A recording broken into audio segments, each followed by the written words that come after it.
This is a resetting target by SMK. It's the crow shape.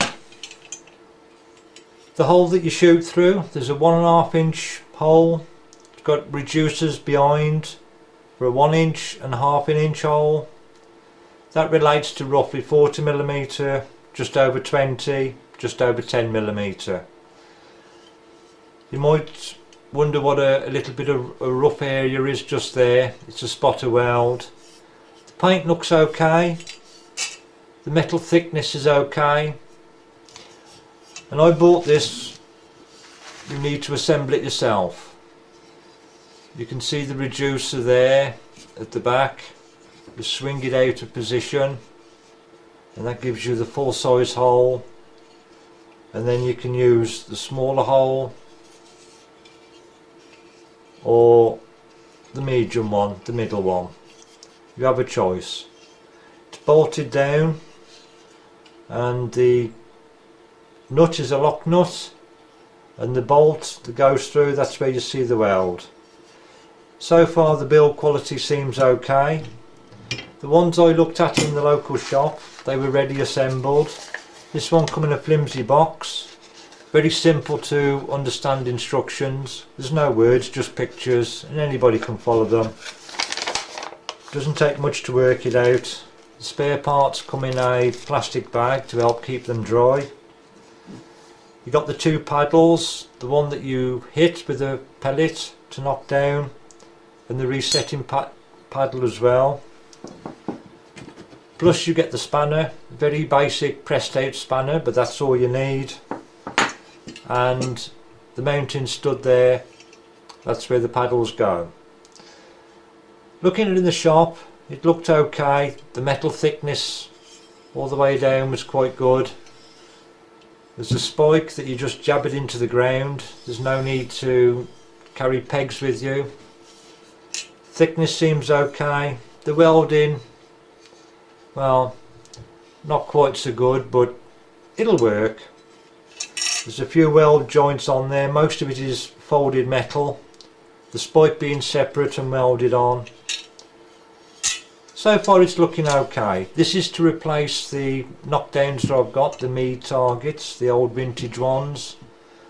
The idea being with a resetting target, all you have to do is hit the knockdown paddle and then hit the resetting paddle. When I got it home and I've just very briefly looked at it, roughly assembled it, I can say that I'm fairly happy with the purchase. It was nice and cheap, so we can't grumble with that. But looking at it closely, taking my time with it, and again this is a locking nut, so a little bit of thought has gone into this.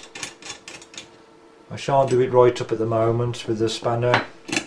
There's a few little things I want to do to this first. Looking at it, the way it works, you strike the paddle, it falls down, and then when you strike the second paddle, it raises up the first paddle and resets it, and that just swings loose. One thing I'm definitely going to do before I assemble this properly is put a bit of grease or a bit of oil on the stud. Make sure it doesn't seize up, rust up. I can see a few problems myself.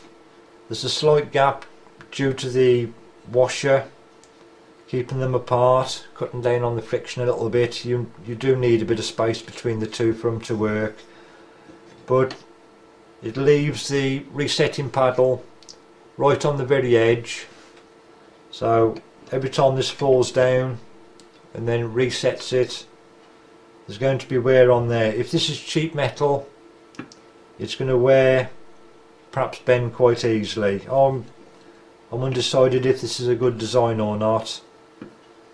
I suppose I could take out that washer in the middle, bring them a bit closer. I'll have to experiment and just see what it's like.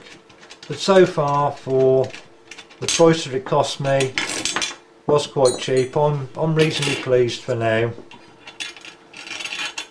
But my vintage Mead targets, they lasted for 25 years. I'm now wondering if this is going to last anywhere near as long. So that's the SMK resetting target. I just need to assemble it and then try it out in the field and see what it's like. I just mentioned the diameter of the resetting paddle is about 1.5 inches, so regardless of what size the main paddle is or the reducer that you use, it should be easy enough to reset it, even when you're using the smallest diameter restriction.